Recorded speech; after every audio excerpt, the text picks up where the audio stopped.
Maligayang Pasko sa inyo at sa inyong mga minamahal. Ay sa wakas, Pasko na. Dumating na rin ang pinakahihintay natin, ang pagsilang ni Jesus na nagdudulot ng liwanag, kaligtasan at panibagong pag-asa. Ay sa wakas, makakapagpahinga na rin matapos ang mahaba at nakakapagod na paghahanda ng panalangin, pagninilay, pagsasaya at pagbibigayan.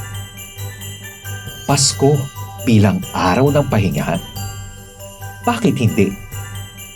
Ang Pasko ay sandali ng paghinga ng malalim, ng pagtigil sa pagmamadali, at ng pagyakap sa kapayapaan ng Diyos.